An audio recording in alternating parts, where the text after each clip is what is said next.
saat ini di VTube itu mempunyai 3 fase. Ada 3 fase.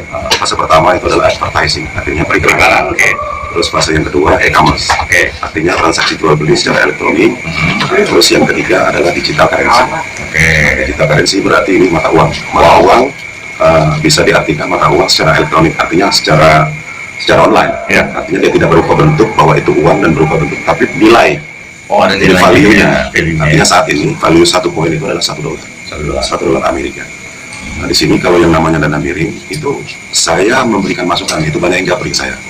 Artinya di seluruh Indonesia ini mungkin rata-rata ada yang japri dari Pekanbaru, dari Kalimantan, dari Sulawesi, apalagi dari Sumatera Selatan sendiri. Banyak. Nah, mereka itu merasa bahwa kenapa orang Kominfo ini getol-getolnya mau bergabung dan join di situ.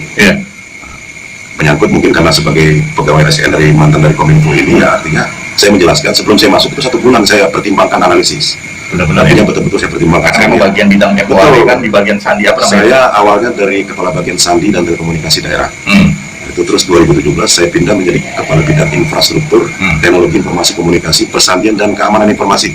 Artinya memang kerjaan saya sudah memang membidangi. Artinya kalau awalnya saya selama sebulan saya cari tahu dan analisis, kalau ini abal-abal yang tidak punya izin dan ilegal, makanya dari awal saya tidak akan mungkin masuk.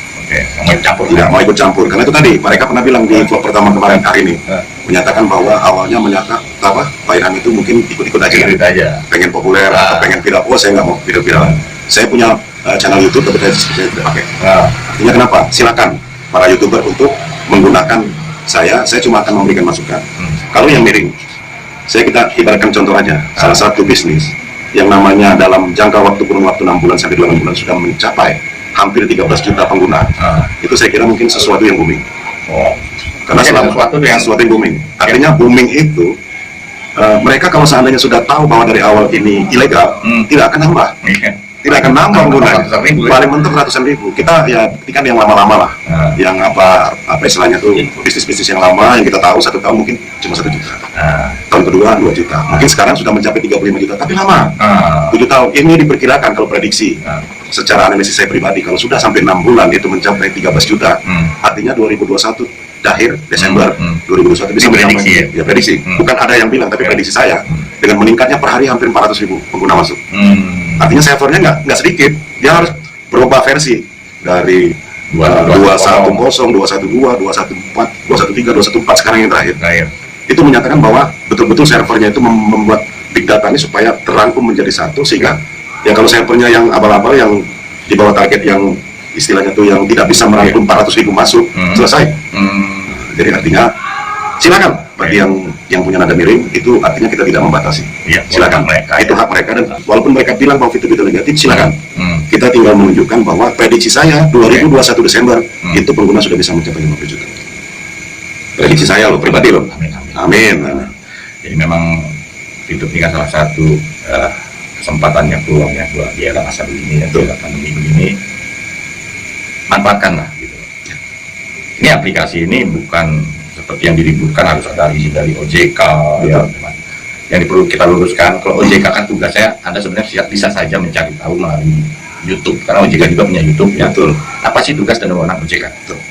Kalau secara garis besar yang saya tangkap, kebetulan saya juga dari institusi perbankan, ya juga saya mantan Bank Danamon, disebutin lagi PT Bank Danamon mantan. Nah, juga saya juga berbisnis di bidang asuransi juga. Jadi semua institusi yang sifatnya menghimpun dana masyarakat, ya, menghimpun dana masyarakat dan mencairkan lagi dananya, itu harus diawasi oleh OJK. Itu seperti asuransi, perbankan, fintech, ya, koperasi, itu yang semua sifatnya menghimpun dana itu yang harus izin dan terdaftar diawasi oleh OJK. Kalau masalah aplikasi Fitup ini tidak menghimpun dana masyarakat, dia memberikan gratis. Ya. Jadi bisnis gratis saja orang masih mikir-mikir. Nanti bisnis yang ada uangnya mau. Itu perlu dijelaskan. Tapi masalah regulasi. Sekarang kenapa di banned perizinan di Kominfo-nya ya? Nah, ini yang harus diketahui oleh para VTubers juga, Anda yang mungkin sedang menonton video saya saat ini. Bisa di Jadi maksud di banned di situ. Sekarang ini yang ditutup oleh Kominfo itu bukan izinnya, tapi websitenya, karena akan memperbarui dengan lisensi GR80. GR80, silakan buka Google aja. Pasti jelas lisensi GR80 itu menambah perizinan yang tadinya dari advertising menjadi e-commerce. Artinya setelah e-commerce nanti waktu digital currency itu nanti akan diterapkan. Jadi prinsipnya satu, saya punya prinsip satu aja. Seluruh VTuber tenang-tenang, tidak terpengaruh kanan kiri. Selagi masih bisa install fitur itu di Play Store, bisa registrasi, bisa menjalankan misi dan bisa transaksi di agent counter, maka sampai saat ini Kementerian Kominfo Indonesia insya Allah tidak memblokir dan tidak memblokir. Artinya itu yang saya mau. Itu yang saya bawain. Jadi Anda nggak sia-sia buang kuota nonton video saya ini, karena saya menampilkan orang yang memang kompeten dalam hal ini menyampaikan kepada yang ada di Indonesia. Banyak pengaduan masyarakat yang menyatakan bahwa fitur itu ilegal. Artinya masyarakat itu merasa bahwa mungkin karena tingkat viralnya, boomingnya fitur, maka itu kan ya, yang namanya orang viral dan populer itu pasti banyak hambatan. Dan mereka mengadukan pengaduan ke OJK bahwa fitur itu bodong dan ilegal dan menipu. Nah, jadi artinya mereka tidak mengetahui karena mereka tidak join di YouTube. Harusnya sebelum dia ngomong ke OJK dia join dulu, dia install dulu di Play Store. Kalau dia nggak suka diskusi, dia nggak suka uninstall. Tidak ada yang dirugikan. Uang dia tidak kita minta dan juga fitur tidak pernah meminta uang kepada seluruh. Tapi ngomong fitur dapat duit dari mana? Fitur dapat duit yang pertama itu kalau kita install ke Play Store itu sudah dapat satu orang berapa itu dikalikan 12 juta, 12 juta. Itu artinya berapa harga YouTube yang kalau kita install itulah harga fitur. Nah, tuh salah satu. Jadi salah satu penghasilan dari PT Future Vitek ya, Vitek ini mendapatkan penghasilan sampai dari situ. Ya, kita menginstal. Itu baru dari ya. Belum nanti kalau iklan, belum lagi nanti masih masuk ke fase e-commerce, belum lagi nanti udah dari digital currency. Karena visi misi dari Vitek penghasilan hiburan menjadi penghasilan dan arah ke depannya itu akan merebak sampai ke Asia Tenggara dan terakhir sampai ke Asia.